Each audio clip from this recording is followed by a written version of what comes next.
trial, so trying to see the trial, you can squeeze it in.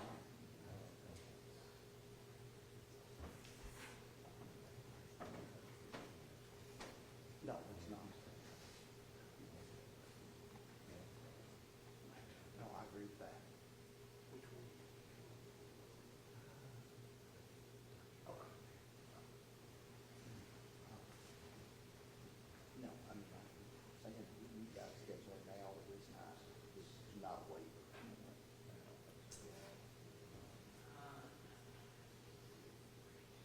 So,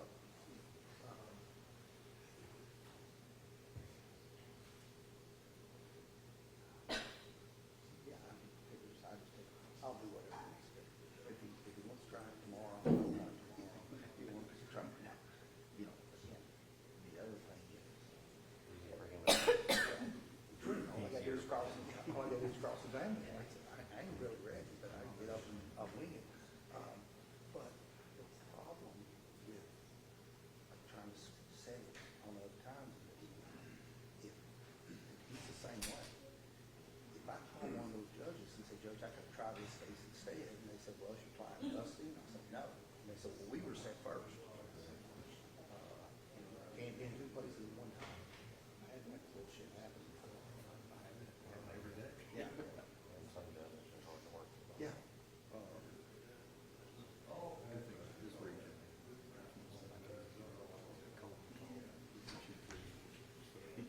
Well, but that's the thing. Let's say the same thing. We still don't know if we're gonna be ready then.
session on was that you told us, thanks, you may be seated.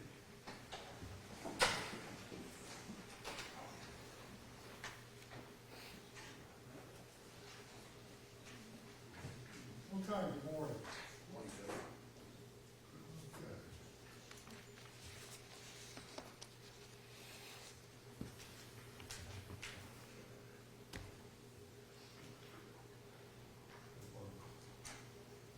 Michael McKinney III, Mr. O'Neill, Yes, Your Honor. Mr. Mullins, Morning, Your Honor. and Mr. McKinney. Yes, Judge Terry Jacobs on behalf of Dr. McKinney. And then we've got Mr. Mullins. Yes, Your Honor. Whitney Edwell. And for the Commonwealth, Turner, Kenny Turner, and Doug Ashton. And we have the witness from last year.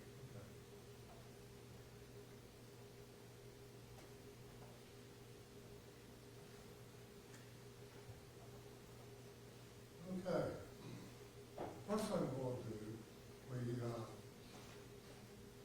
I noticed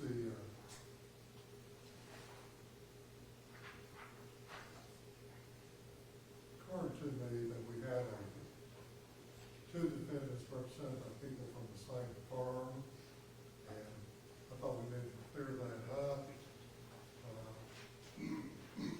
My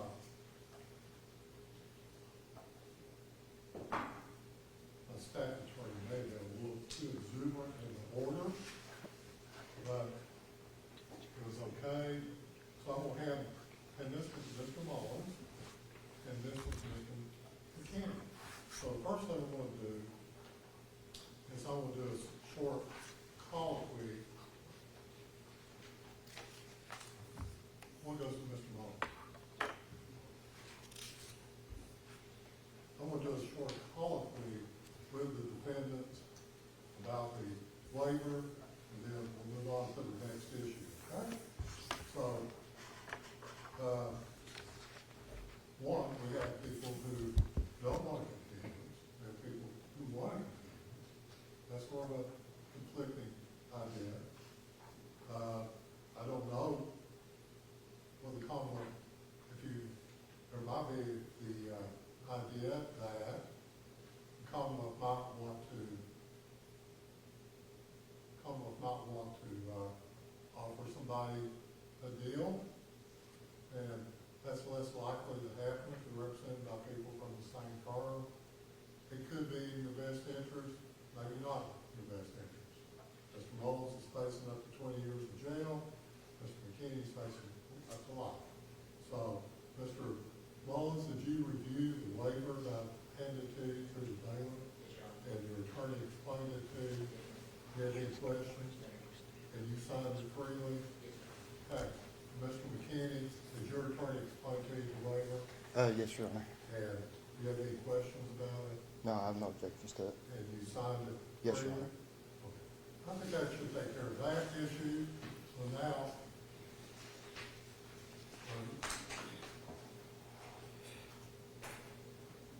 next thing we're going to do, we're going to let the Commonwealth talk about the motion to continue. We're going to do, I'm not going to listen to argument before the witness. I've actually read the motion, the response. I remember the arguments from last fall. I remember the arguments from last time we were here. And usually you don't have to repeat anything more than twice for me to get it. So what we're going to do, I want to hear the witness talk about not the results of the labs or anything like that. We're not going to go into the merits of the case. I'm interested in how it would affect the procedure of the case. In other words, timing and what's going on. So we'll do the witness, then we'll do argument, and then I will we'll let the movement go first, and then the respondents to the movement goes last. And I'm going to take about a 10-minute break to collect my thoughts. But sometimes your thoughts need to be collected. So,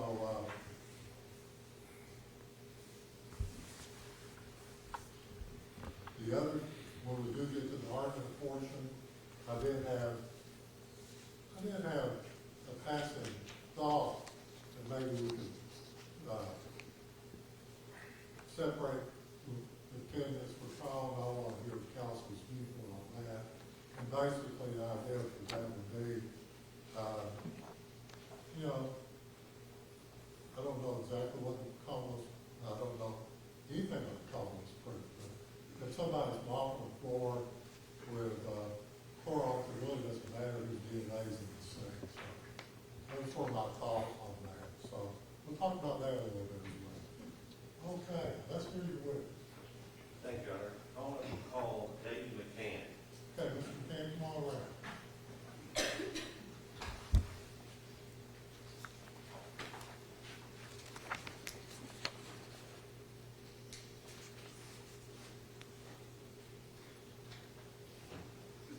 Raise your right hand, Lord, do you solemnly swear or affirm to tell the truth, the whole truth, and nothing but the truth? Please be seated.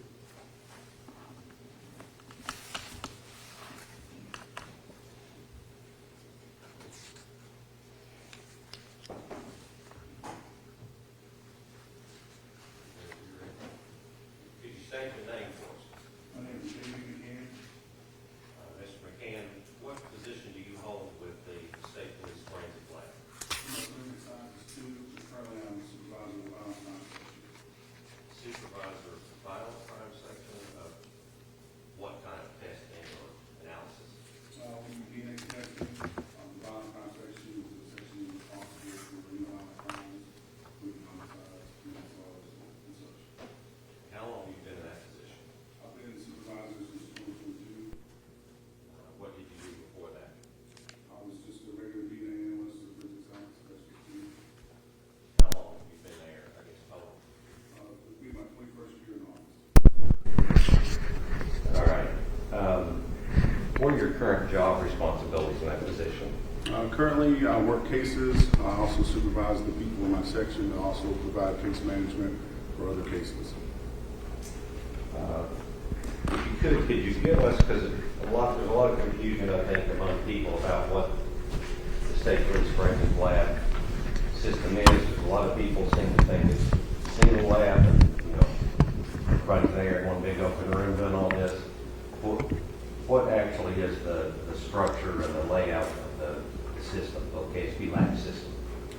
As a state, we have 6 laboratories. The Central Forensic Laboratory in Frankfurt provides forensic analysis on all forensic disciplines. The regional laboratories provide smaller disciplines such as serology, firearms, toxicology, solid dose drugs.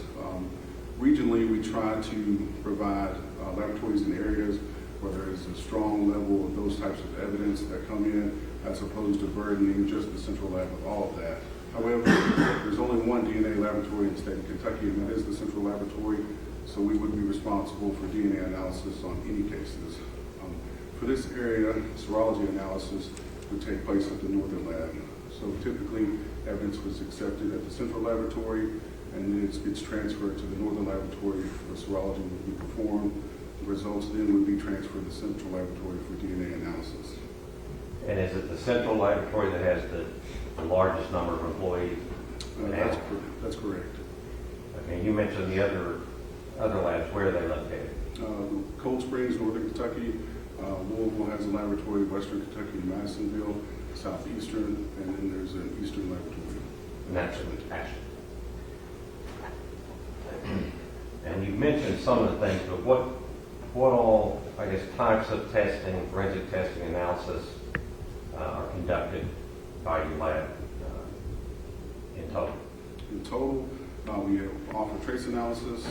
We also toxicology, solid dose drugs, firearms, tool mark comparisons, DNA, serology, DNA database. We also have a rapid DNA database system. And I know KSP has an electronic crimes unit that deals with cell phones, computers, that kind of thing, which is also a form of forensic testing that's handled or set up where it's not part of Central Lab system. Is that right? Correct.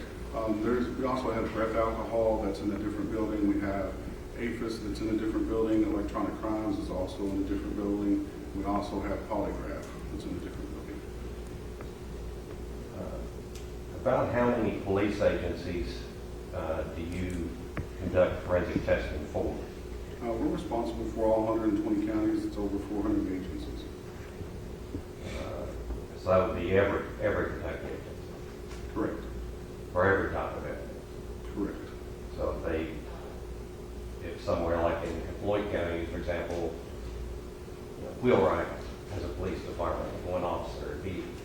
He takes a bag of suspected dope or a joint or a peel off of someone in a traffic stop, you all have to test it. It would probably go to the Eastern lab for that, for solid. But if it's DNA analysis or something like that, it would definitely come to Central Lab. The point is that all of that goes through your system, the KSP lab system. Correct. And the same would be the case if it was in Louisville or Bowling Green. Correct. Are you familiar with the lab's testing of evidence in the case that we're here on today, where there was Como versus McKinney II and III and Josh Mullins? Yes, ma'am. Do you know how many items have been submitted for analysis to KSP Forensic Lab in this case? Currently, there's 145 items that have been submitted. And that number would not include electronic crimes, cell phones, all that stuff is handled. Correct. Not part of that number. For what types of analysis were the 145 items submitted? The serology analysis was performed, DNA analysis has been performed, and trace analysis. What about APHIS? APHIS is also, What does APHIS do? APHIS is a fingerprint section.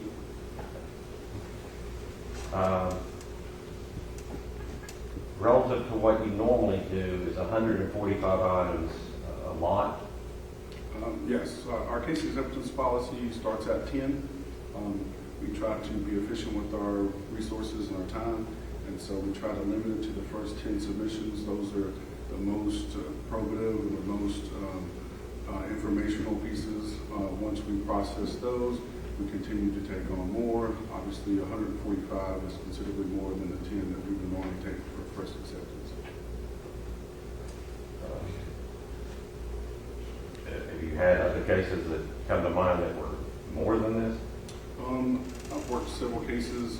For example, Crystal Rogers' case was over 200 items, but that case also took over 10 years. I worked a triple homicide in Western Kentucky that was 200 items, but that included 3 individuals being deceased.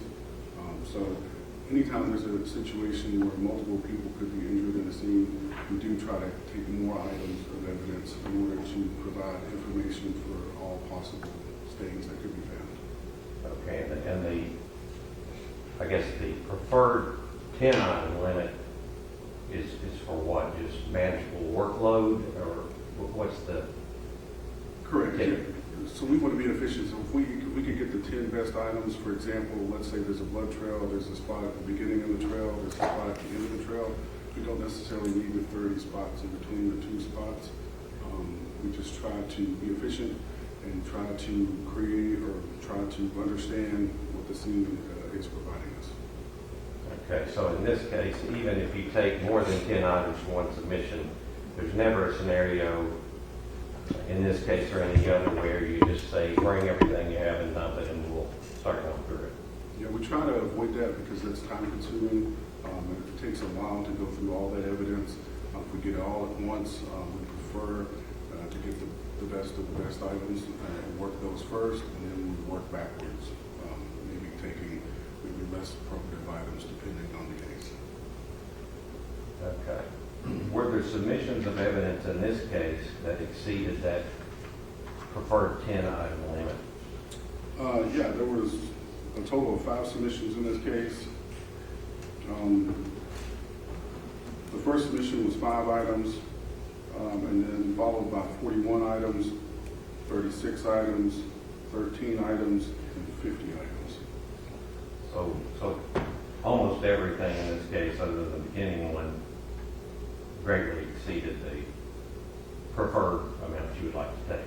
Correct. Usually there's a conversation part of my duties as a case manager for my section is to talk to investigators and prosecutors and try to determine what items they would like tested and what items they would like for us to accept and proceed with. And so we discuss the validity of those items, and whether those items are good items or whether maybe there's a better item.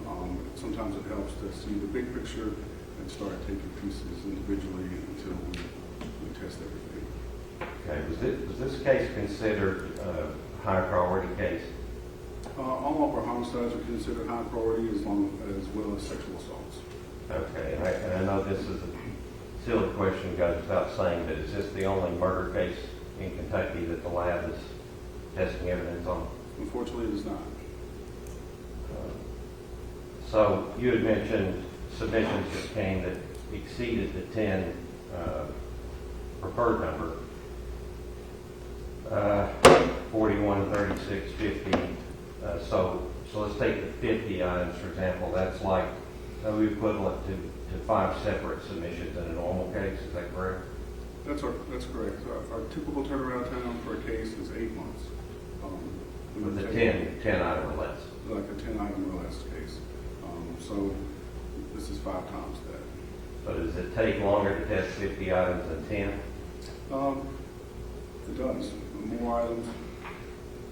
Does it take longer to interpret the findings, prepare reports, and go through the peer review process when it's 50 items instead of 10? That's correct. The more items would be more interpretation, more analysis. There's also the case-specific history that we're taking into consideration that could extend our time. Anytime you're looking at a piece of evidence and there's a potential for more than one person that could be injured in the scene, then we would take our time. If there's just one individual bleeding in the scene, you find blood on the shirt, then we need to move on. But if there's multiple people potentially injured, we're going to look at that shirt a little bit more and wonder if the stains could be stains that of the person or the other person. So it takes a little bit longer to look at case evidence whenever there's more than one individual injured. And in this specific case, you were informed early on that there were 2 individuals known to have been bleeding in the home that night, correct? Yeah, that's correct. So that knowledge impacted the strategy as far as testing and the time? Correct. There's a level of thoroughness that we try to provide. We want to provide all the quality that we can in our screening. And so if you're unsure, blood looks the same from individual to individual when you're looking on a piece of evidence. So how do we determine that one stain is different from another stain? We do have stain interpretation training. Part of that training is to understand, is this stain the same stain or is this potentially another stain? And so if that's the case, then we would potentially sample that item twice to see if the different stains are different individuals. Okay, if you could just lay out the process for, you receive submissions, whether it's 50 or 10 or 2 or whatever, that DNA serology has been requested on. How does that move through the system and what's that look like? So once a case is accepted, for example, in this case, it went to the Northern Laboratory. We process one sample at a time in order to prevent any type of contamination and cross-referencing of items. So only one exhibit is examined at a time. We screen that item for the presence of body fluids. So serology is that identification of body fluids. We search for blood, semen, or saliva. If we know a case history that has blood, then obviously we're going to look for blood more than we're going to look for saliva or semen. Once those items are screened, samples are taken from those items, potentially cuttings. If it's a non-porous item, it could be swabbed. Those are then collected, inventoried, documented in our laboratory system, and then those would be shipped to the central laboratory for DNA analysis. Once they're accepted in the DNA laboratory, we process again. We cut one sample at a time, place it into a tube. We add a reagent that lyses open the cells of the DNA, and then we do amplification, quantification, and electrophoresis in order to create a DNA profile, and then compare that DNA profile to the standards in the case. Okay, so you went through that and explained it well, but in terms of testing and reports and the process of creating a report, peer review and all that, the serology part is its own separate round of testing, correct? Correct. In this case, there's the reports just for the serology. That report has to be completed. There's a peer and admin process for that in order for those items to then be forwarded on for DNA. And then at the end of that, there's also another peer and admin process. So every report will get looked at twice prior to being published. And on the serology phase of it, that takes a while to do, correct? Correct. Again, you're trying to look at that piece of evidence as thorough as you can and completely examine that item and provide whatever should go on for DNA analysis to the best of your ability. And again, that would be based on whether there was a finding of blood or some sort of biological material that could be tested, right? In other words, is it common to get X number of items sent to serology, and let's say if there's 10 items, and they come back and they say, well, only 6 of the 10 were presumptive for blood, so those other 4 DNA doesn't even look at. In other words, it's a screening process as well, isn't it? Correct. There may be a reason to look at those other items if there's like a owner aware type of question on those items. But yes, if we do not find a biological substance on something, then it would not go on for DNA. Okay. The point being, it doesn't just go straight to the DNA, it has to go through the serology process, right? Correct. And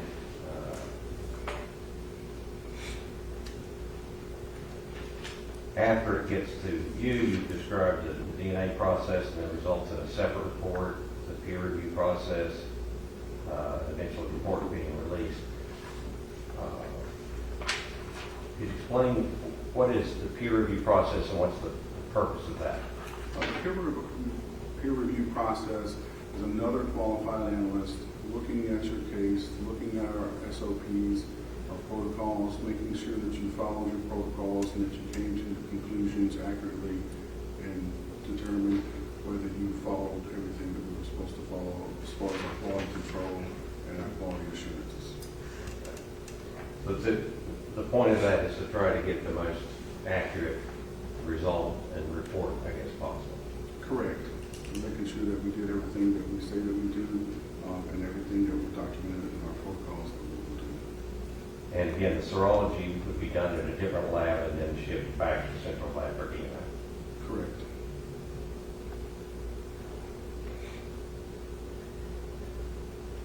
How many analysts, if you get, in this example, if you have 50 items, is that, when it gets to you for DNA, is it handled by one analyst or is it divided up? It's handled by one analyst. We prefer to do just one analyst per case. That way, if there's court testimony, if there's other things, our laboratory isn't like completely taken out of the lab in order to testify. There's multiple people working the case.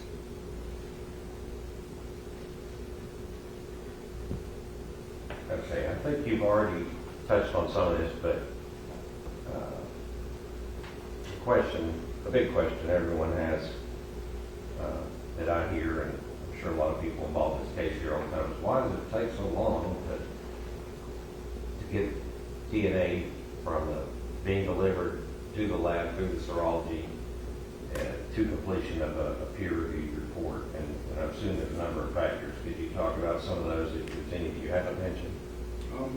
Quality is what we want, and that's what we strive for. Sometimes we like to take our time to make sure that we're doing everything that we're supposed to be doing. When you add this many items to a case, it just takes that much longer to work it. And how important is it to you that you get it right? That's the utmost importance, and that's the purpose of our laboratory. We represent the evidence, every individual speaking for what the evidence say, and so we try to represent that to the best of our ability.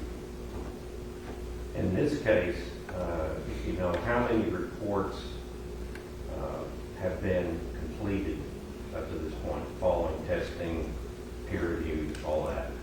There's been 11 reports so far that are complete. And based on the remaining evidence that testing is either completed or underway on, or in the process of the reporting phase where it's at, once what you have now is completed, how many reports would that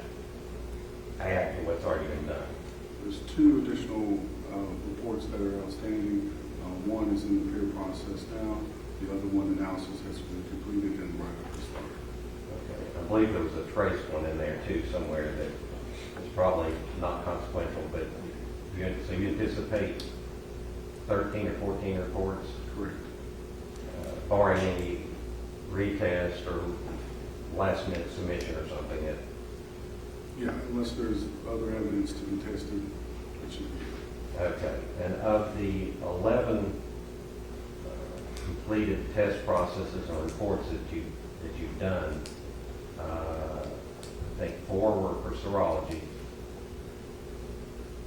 I believe that's correct. which each of those means that's 4 separate rounds of serology testing where the evidence has to be delivered there. They have to do the test, do the interpretation, do the report, do the peer review 4 times. Correct. And those aren't done together. That would be sequentially done at different times, right? Correct, yeah. And then 4 separate DNA reports. And that would be the same thing, right? 4 separate periods of time where you're testing that, extracting that DNA, doing the interpretation process, drafting a report, peer review on the report, and then finalizing the report 4 separate times. Correct. And 1, so far 1 on trace evidence, same process. Right. Trace has the same quality controls govern the entire laboratory system. So they have a very much the same process. And I think there were 2 rounds of testing through APHIS, which were looking for fingerprints, Correct. and those reports were generated, right? Yes. So as it stands right now, you've got 2 outstanding submissions for DNA.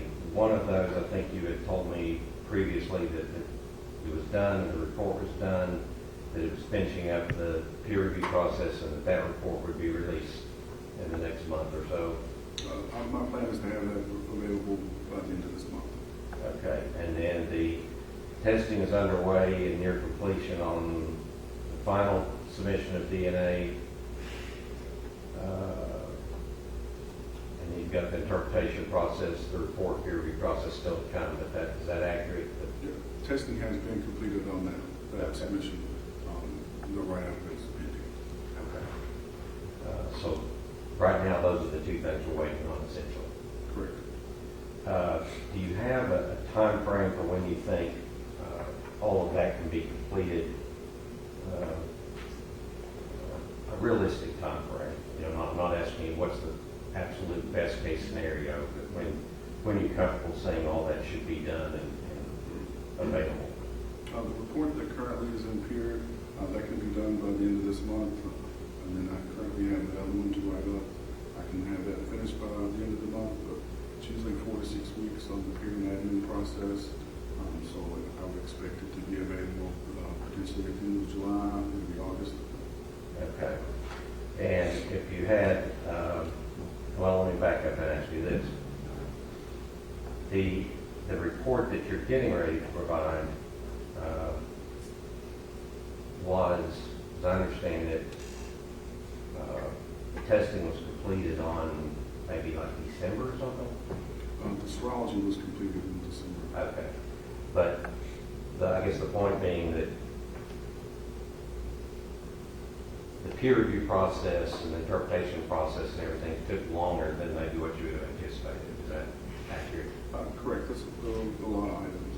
Yeah. And so that report ended up being 4 or 5, 6 months potentially. Is it possible that this final report, you could have the same issues with the process that could bog down a little bit? You can't know until you do it. I'm just saying. Correct. So we have a different software that we use to analyze our samples, and I believe that considerably adds to the time.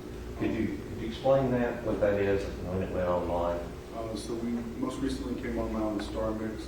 It's a probabilistic genotyping software. It's a software that allows us to look at mixtures of DNA and be able to separate those mixtures into contributors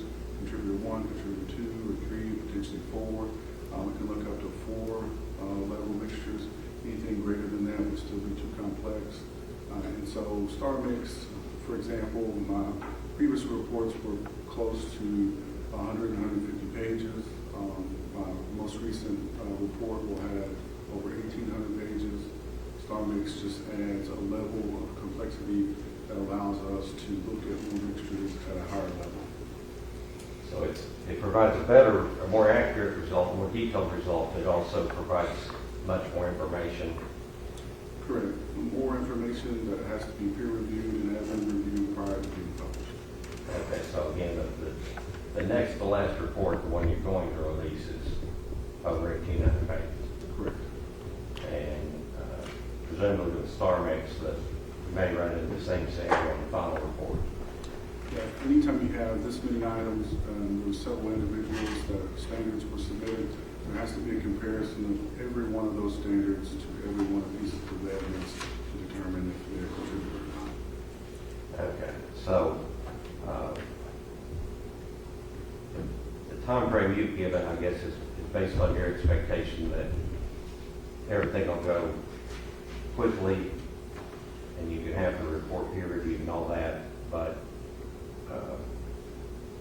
given the fact that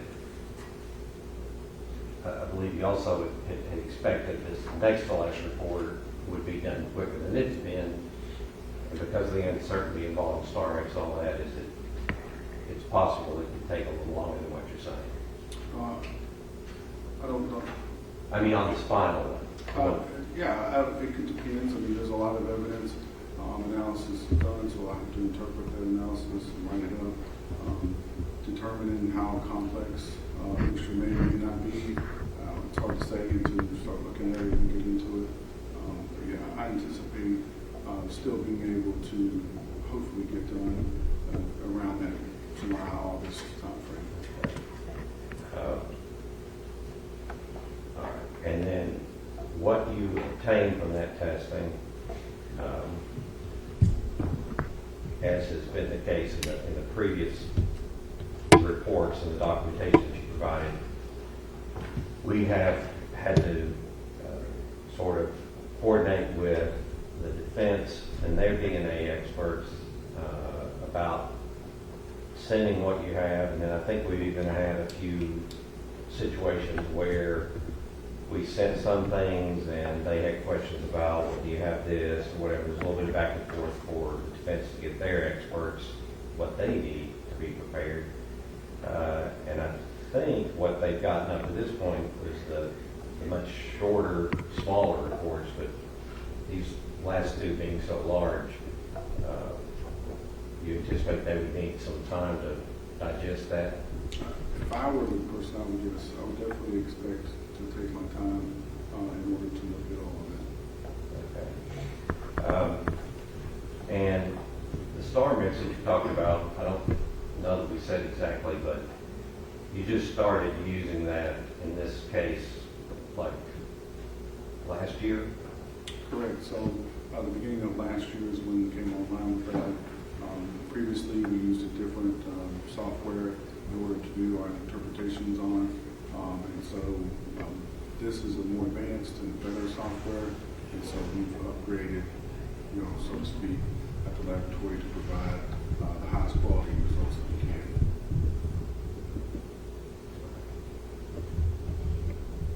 That's all the questions I have. Yes, Your Honor. Morning, Mr. McKinney. Morning. Have we met before? I think we did a Zoom over a case. Yeah, like, Shell casings, I believe. yeah. My name's Steve Romines. If I ask anything you don't understand, ask me to rephrase it, okay? You indicated that one of the things that you, most cases, you will start with 10 items. That's the preferred. Yes. That's the preferred protocol. And you said you like to get the 10 best items or 10 most important. Depending on the case scenario, yeah, the most, evidence that could give the most answers potentially based on whether the case is like. Who decides what those most important 10 items are? Is that the detective at the scene? Is it you all? Is it, yeah. I'm sorry. Now go ahead. Typically, the detective makes those determinations, but sometimes they do contact us at the laboratory, and we do discuss things They give us some of the evidence that they have, and we can kind of go over it and give them an idea. We prefer that kind of relationship. That way we can maybe work, better items and not just get a whole bunch of potentially unimportant items. Do you know if in this case, they contacted you and you all discussed what to send or what to do first or anything like that? We did discuss the second submission prior to it being submitted. Okay. And is that documented via email, or how is that communication? Like, we think this is important, let's test it, or? We documented narratives in Okay. our laboratory LIMS system. Okay. And so that would be some of the information we see. Do they tell you who the suspect is? Not typically. They usually just tell us the scenario or the situation. Right. Because if they, in your scientific process, you don't really want to know who the suspect is. You're just, whatever the results are, is what the results are. Correct. We represent that evidence. Now, and because if they tell you who the suspect is, sometimes that can subconsciously skew the process. We're unbiased, but I get where you're going. You don't want to know that, do Yeah, you? it's not important to the case Right. as far as we're concerned. So what would be the purpose of them telling you Telling me, who the suspect is? This is who we're looking at. Want to see if it's this person, that type of thing. there's no purpose in that other than if they're going to provide that standard, we need to know to compare it to the items. Or if there's potential ownership of an item and that person is the owner, then we can attribute their profile expecting to probably already be there. So For could example, if it's your shoes, Yeah. and I know that it's your shoes, I would expect to find your DNA.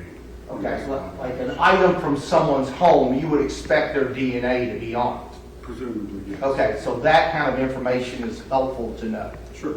Like if it's their vehicle, their DNA, you do swabs in someone's vehicle, their DNA is going to be in that vehicle most likely. Yeah, for example, like a stolen vehicle, if they swab the steering wheel to see who stole the vehicle, there's a good assumption that the person who daily drives that vehicle will also be on that steering wheel.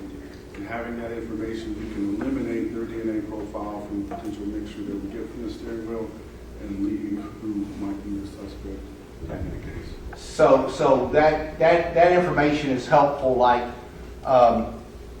if you're looking at a blanket and the person who lived at that home, that most likely their DNA is going to be on that blanket. Correct. Okay, and then if you find someone else's DNA is on that blanket, then that could also be informative too. Potentially, yeah. Okay.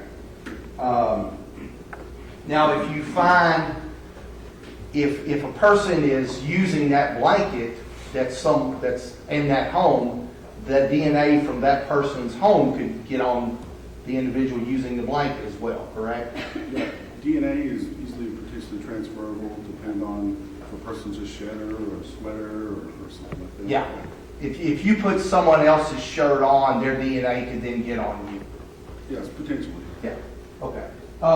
Now, you indicated how many items, only 13 reports have been completed. Correct? And I've changed topics here. 11 reports have been completed. You're expecting 13 total. Yeah, and then, I think there might be a trace one, I'm not sure. Okay. But the 11 that have been completed, that's not 11 items have been tested. There's a difference between reports and items, isn't there? Correct. Okay. How many items have been tested to this point? 145. 145. And was there kind of like the 10 best? Was those 145 kind of prioritized? Let's test these initially, that type of thing? So 41 was initially part of the second submission. Mhm. So first submission was 5 items, and then 41 was part of the second submission.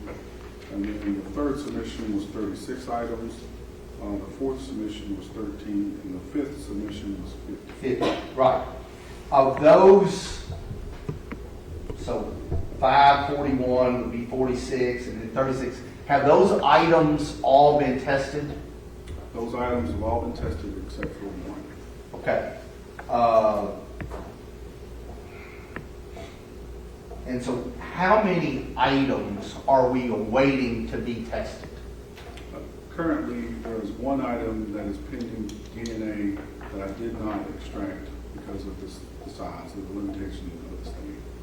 Okay, and what do you mean by that? If we see a stain on something, if it's too small, we want to conserve evidence at all costs. And so if we see a stain that we cannot sample sufficiently to leave more sample behind for future analysis, then we will request an authorization to consent. Okay, which means if it's a very small sample, you're going to use the whole thing and it won't be able to be tested again. Correct. Okay. Now, if it's a large sample, such as a blood-covered shirt, it's just, let's say my shirt's completely soaked in blood, do you test that whole shirt? Typically, we're going to look at that shirt and see if that shirt appears to have one stain or more than one stain on it. So we're trained in our laboratory through our formal internal training to look at a piece of evidence and determine whether we feel that that's a single stain or maybe multiple stains. It's difficult to determine whenever there's a lot of bleeding from one individual, whether that is completely soaked with their own blood or potentially the blood of someone else. Okay. So if it's a blood-covered shirt, and we've got a blood-covered shirt in this case, actually there's two, aren't there? Correct. Okay. One was Amber Spradlin's, correct? Correct. And one was Roy Kidd's. Correct. Was Roy Kidd's entire shirt tested? I didn't do the serology, so I did not. Got it, okay. Would it be common for just a small square of that shirt to be tested? It could be if it looked like there's one continuous stain all throughout.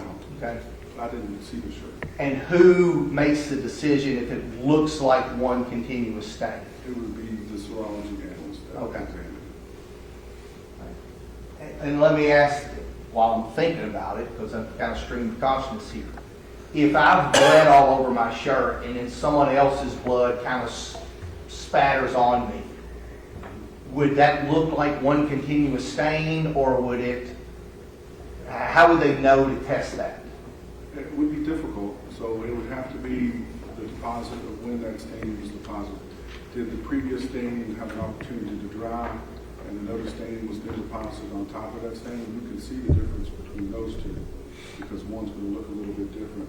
But if they're both wet at the time of being deposited, and they would just basically like bleed into it, or not to use the word bleed, but it would kind of like run into each other. And is it possible to take that blood-covered shirt and rinse the blood out of it and test it for multiple people's DNA?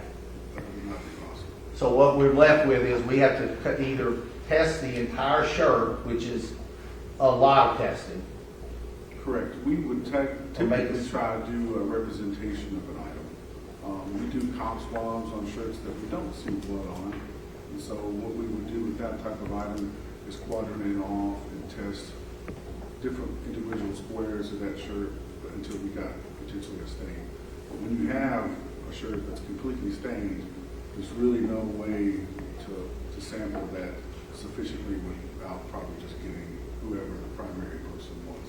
Okay. And so what happened in this case is a small square of Mr. Kidd's shirt was tested, and the rest of it would not have been tested. There's no way to do it other than sectioning out the whole shirt and testing the whole thing? Correct. It would be several sub-items of that shirt in order to test every single inch of it. Got it, okay. You mentioned blood, semen, and saliva. Are those three of the things you're testing for, or I just wrote that down. What were you talking about, blood, semen, and saliva? That's what our serology section does. They look for body fluids, and the three body fluids that we test for are blood, semen, and saliva. Are you aware of any blood, semen, or saliva of Michael McKinney III that's been found in this case? Are you talking about results? Yes. Let's stay away from Okay, that. that's fine, Judge. I just want to get procedural. It's fine, Your Honor. And just back to what you all talked about earlier. You are the violent crime section. You're the head of it. Correct, And that's for every county in Kentucky. correct.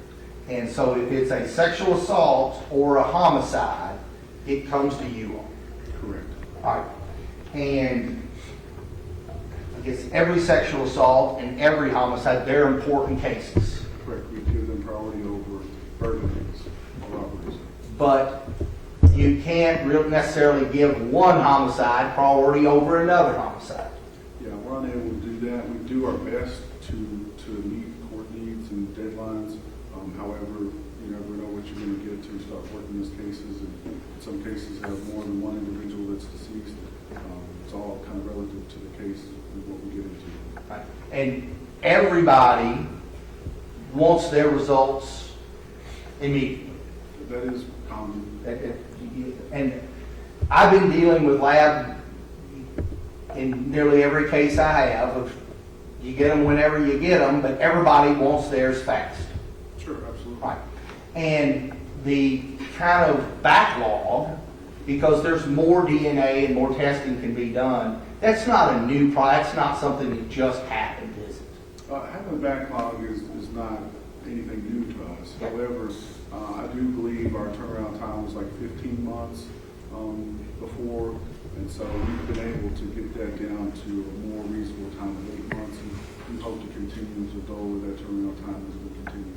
But this is not a new issue, is it? It's been going on for a few years. Correct.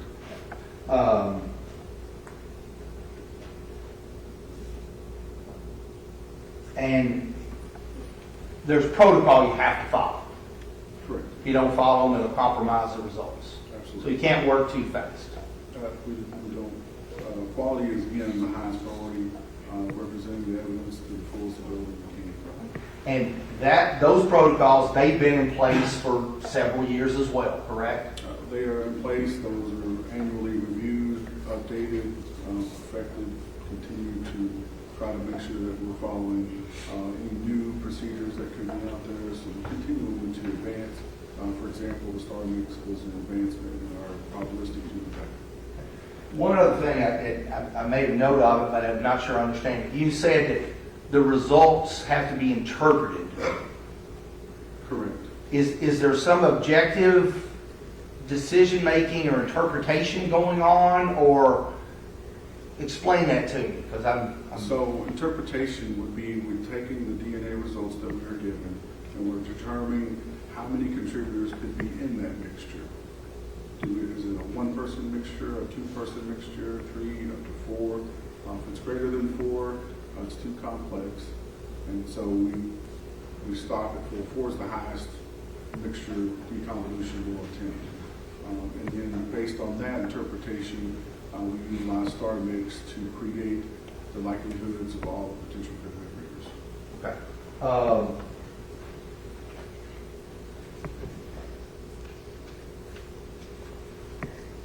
I think that's all I have, Mr. McKinney. Thank you. No questions, Judge. Anything else? I just have one follow-up based on the question was asked about when you have a large volume of evidence to test. You had said, and the question was asked, I think, about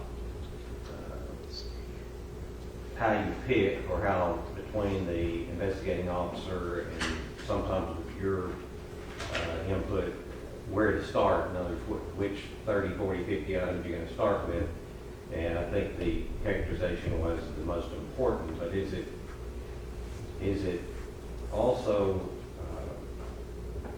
a factor to look at the items most likely to provide a result, based on what I'm saying? In other words, if you're looking at some things where you've got clear soak through blood on something versus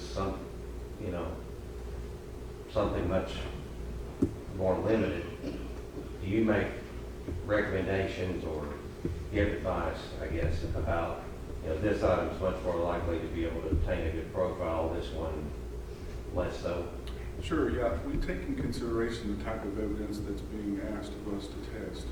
Some items are better items For example, a porous item is going to hold blood, whereas a non-porous item is not going to hold blood, so there may not be as much blood on something that doesn't soak in the blood per se. And so there's a more likelihood of a result from something like a shirt as opposed to like a swab of a porcelain towel or something.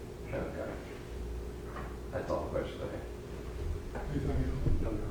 Okay, thank you.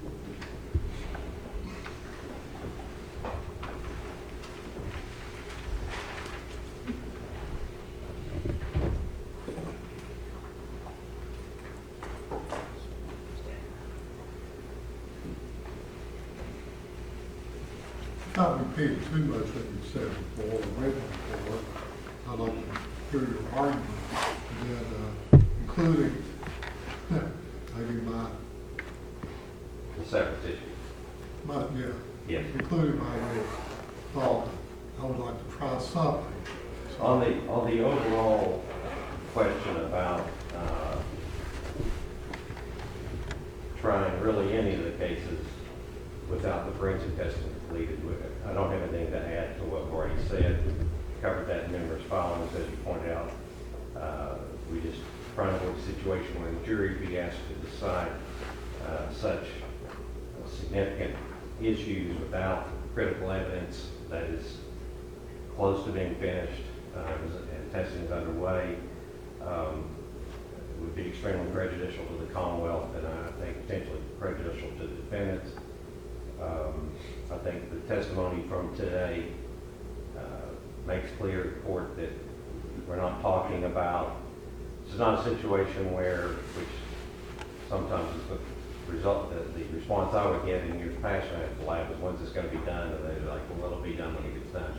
No one's saying that. We have a clear path to getting this completed, and as a witness stated, 11 reports in with potential 13 or 14 were close to getting all this done. So we believe that it would be in everyone's interest to not go to trial until all of this evidence is completed, especially when it's so close to having it done. On the severance issue, as far as, I think the court threw out both possibilities of trying the murder defendant separately. I think that goes back to what we've already said. How we feel about that is we're missing forensic evidence that we think is critically important to both sides, and we would not want to proceed on the murder case. On the issue of perhaps trying the two tampering co-defendants separately, Judge, we would just point out that all defendants were joined in the indictment under 6.20 based on the fact that the charges all stem from the same incident, the same acts, the same set of circumstances, and rely on the same evidence. And then the court had inquired about, is it possible that the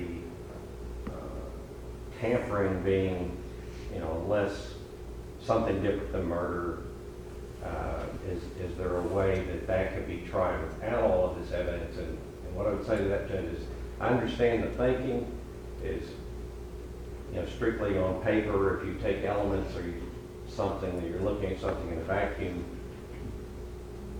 that might make sense. But our view is, and I think this is how it play out, is the tampering charges are based on the proposition that the two co-defendants that are charged with tampering only knew that their co-defendant, M.K. McKinney, was the killer, and that their actions in the tampering were motivated by and guided by that knowledge. So any forensic evidence that is probative on the issue of whether or not he is the murderer is relevant not just to the murder charge, but to the tampering charges. And certainly for the defense, if there were any forensic test results that came back that were exculpatory to the murder defendant, I think would likewise be exculpatory to them, because the whole the whole thing rests on the idea that the tampering occurred in an attempt to cover the murder committed by Defendant M.K. McKinney. If somebody else committed the murder, although you can make sort of a technical, on paper argument about tampering, the motivation and everything goes away, and I think that it significantly changes the evidence on the tampering and how a jury would view it. So we think that those, for that reason, need to be together, and we certainly would be in a position of having to present the same evidence in both cases, because, again, just to put it plainly, if MK is not the murderer, then maybe they're not the tamperers. And I don't see how we could try to tamper a case without putting on all of the forensic evidence, because it's all intertwined in that way. So that would be our position. We would oppose severing and trying the tampering defendants alone or the murder defendant alone. And I know that the consequently, two defendants of the tampering charges have already filed their position on that, and they'll state as well. But that's our bill of the judge. Yes, Your Honor. Judge, we object to continuing, and Your Honor, I filed this a year ago, I argued it 2 years ago, that the ongoing issues with the lab are not unforeseen. We've known they're going on, and I said at the time we argued bond, I'll be forced to file a speedy trial motion if we cannot do this. And they made the conscious choice to object, want a $5 million bond. Then we come back up.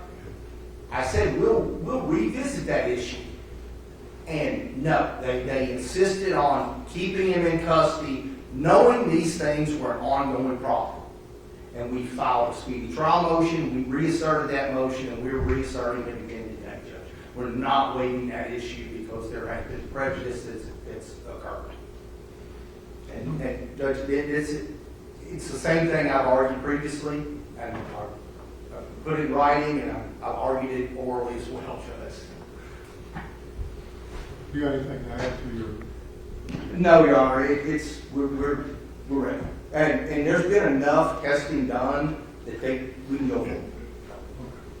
Judge, I would add to I'm ready.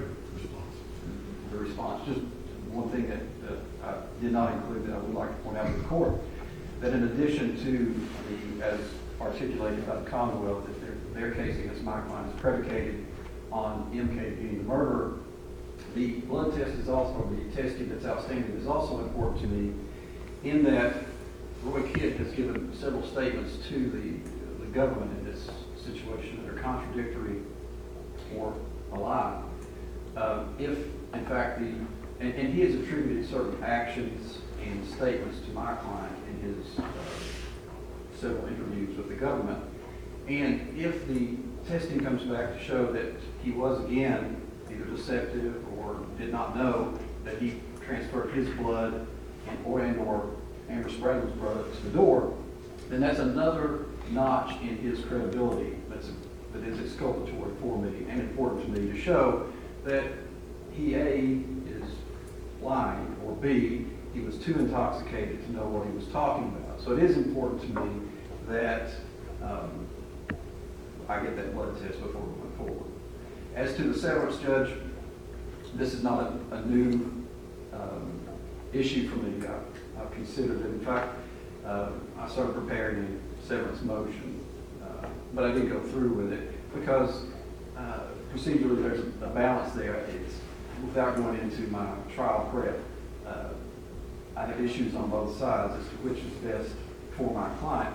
Obviously, you have the authority to do that. If you choose to do so, I can certainly abide by that. I'm open to that opportunity. And if forced today to say which side I come down on, I've not filed a motion, so I'll say that up to this point I've not asserted it, so I would be on the side of going forward together. However, that said, I'm certainly not opposed if the court decides to do a severance. I can handle that as well. Thank you. Ms. O'Neill, you got anything to add? I don't believe so, Your Honor. Okay, I'm gonna take a few minutes to, collect my thoughts. All rise. Court will be in recess. Court's now back in session. Thank you, ma'am. See you.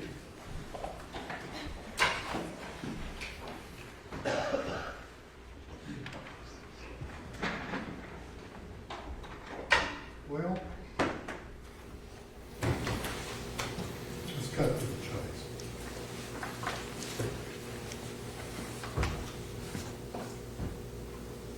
I appreciate the testimony of the land person. I think it's credible. I'm schooling. I really want to go to trial tomorrow on somebody. Either all three of you or one of you. I want to go to trial. But the way everybody talks, I don't think it'd be in the best interest of justice for me to continue the case. And I believe the last fellow said everything will be done through August, sometime at the end of August. So I'm gonna, we have, I think June 18th is third anniversary of this event. I think August 14th will be a 2-year anniversary when this indictment was issued. So in one way, it's not terribly long for a murder case. Another way, I'd like to get it done. So I'm a little disappointed, to be honest with you. So I have me and Dr. AOC here trying to figure out if we can put a third tape on here. Sort of awkward courtroom. And I do have a murder case on August 31st. It's older than this case, and it has to go. So this is a 33 defendant case, 2 decedents. So but I think I've got another murder case in September. I'm not sure that one I know yet. So basically, I think that's like a 3-week trial.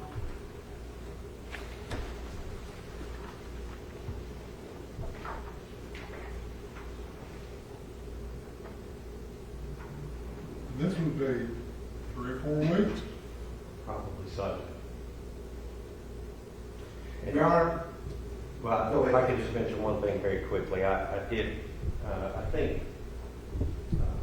Mr. McCann testified to this, but I did confer with him a moment ago again, and he said that he thought all sides would need 2-3 months to digest everything once it's finally returned and released. And I think that would put us more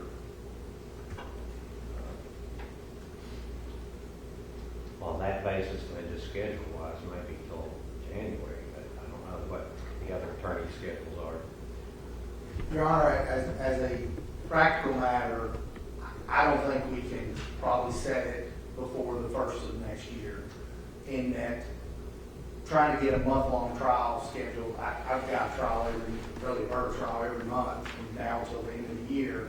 And while I appreciate Mr. McCann's optimism, we've heard that before, and I do agree that with the star mix stuff, it's probably going to take my experts more time to get through it and be ready.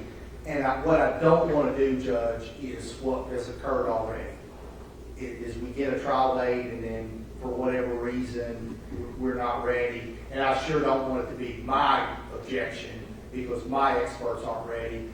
I would say we, out of an abundance of caution, go farther and we go come hell or high water, excuse my language, on that day. And that's just, for whatever that's worth, Judge, that's kind of our position. We would like to revisit bond, but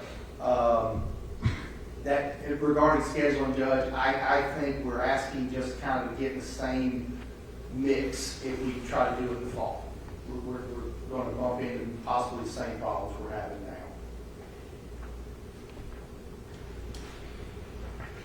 Judge, I intend to move whatever I need to move to accommodate the court, so. I would ask that we either wait to schedule it once we have a more clear idea of testing, or schedule it for the beginning of the year. Okay.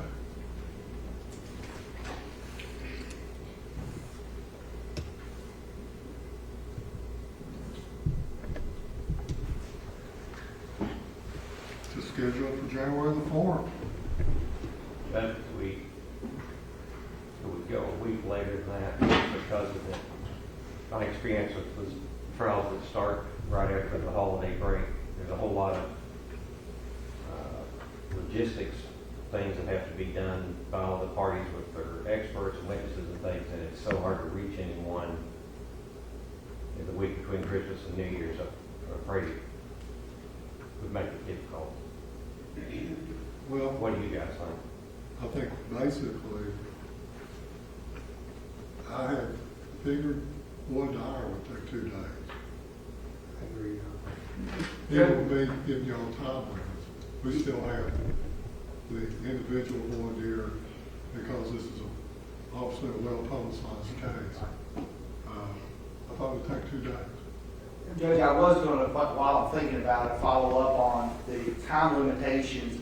Obviously, my voir dire usually can take as long as 15 minutes if the jury doesn't respond, or can take longer the more they talk. And so that's what, obviously depending on how much feedback we're getting from the jury, I would hate to cut them off while they're being forthcoming, especially in a case like this, during voir dire.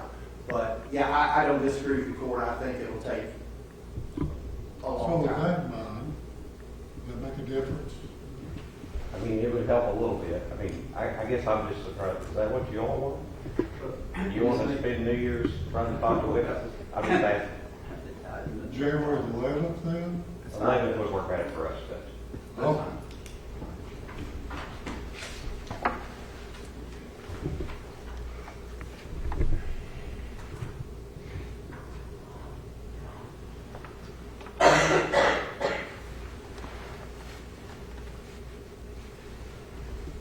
To do a pre-trial.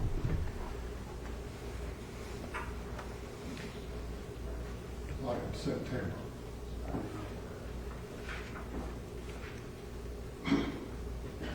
September 17th at 2, would that be okay? Yes, Your Honor. Then we'll probably have other pre-trials between then and January.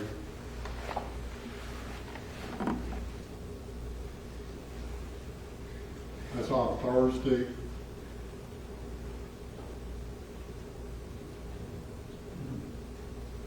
Say 2, Your Honor.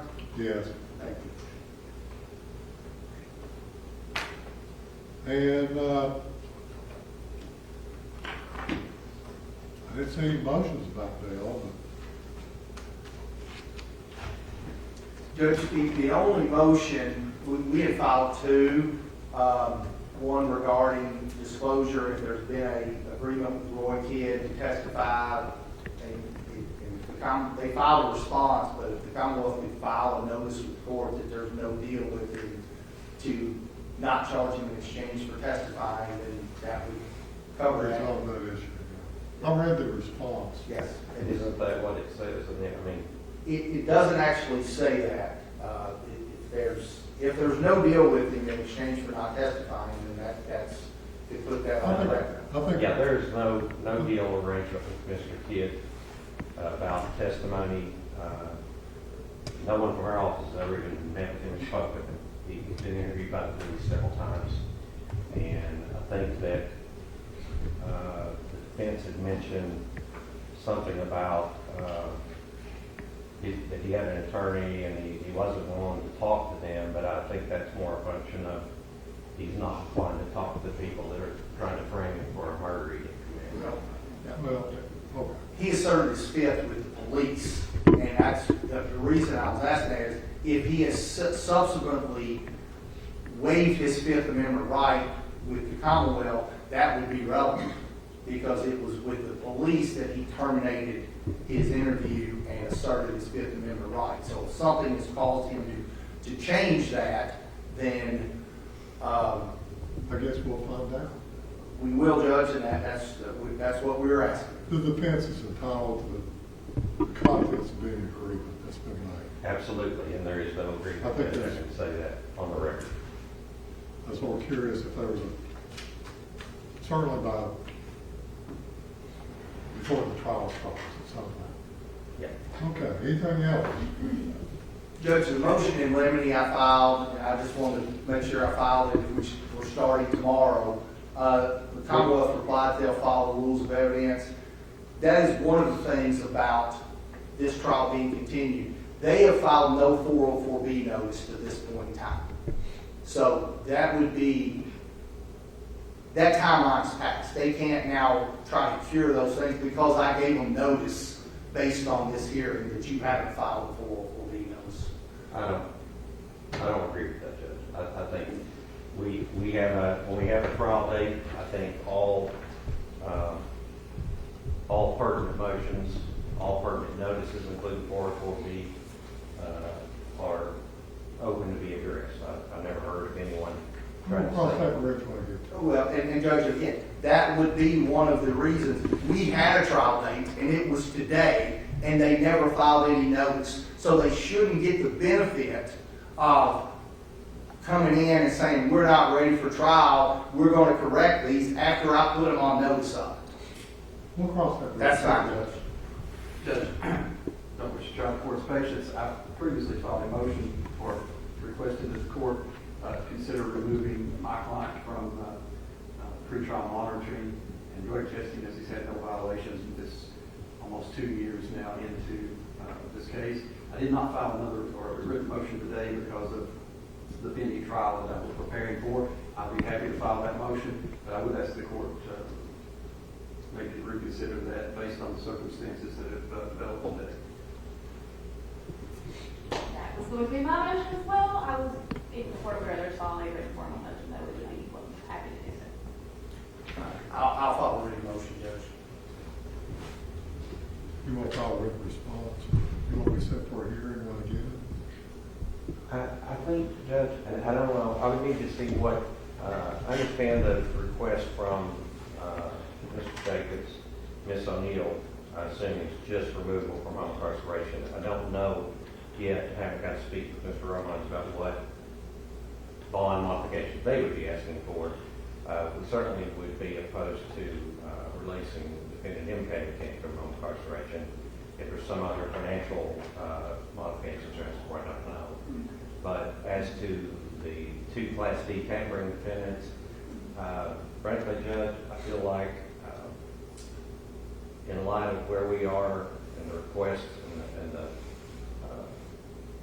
I guess, accommodations we've asked for from the court about the trial date and allowing testing all the evidence, I don't feel like I'm in a really strong position to be quibbling too much about the home incarceration on the other 2 Class D defendants, and we would defer to the court on that and be okay with whatever you decide on the judge, if that helps. Okay. And I would suggest that you talk to the Commonwealth, and if you don't come up with an arrangement, that you file a motion, and I'll either set for a hearing or rule on it. I don't put too many people on home incarceration, especially on Class D felonies, because they're accruing time while they're on home incarceration. They can say it exactly that way, but and to be honest, in my opinion, so we'll take it out. So talk to the Commonwealth and see what you got on that. On the, let's just see what you got. If you can't work it out, file a motion, and then like on that 404B stuff, could be that the Commonwealth don't have any 404B. So that's might be a moot point. Okay. Anything else? Thank you all. I was planning on being with y'all for 3 or 4 weeks. Guess that's, good. All right. Court's adjourned. Yeah.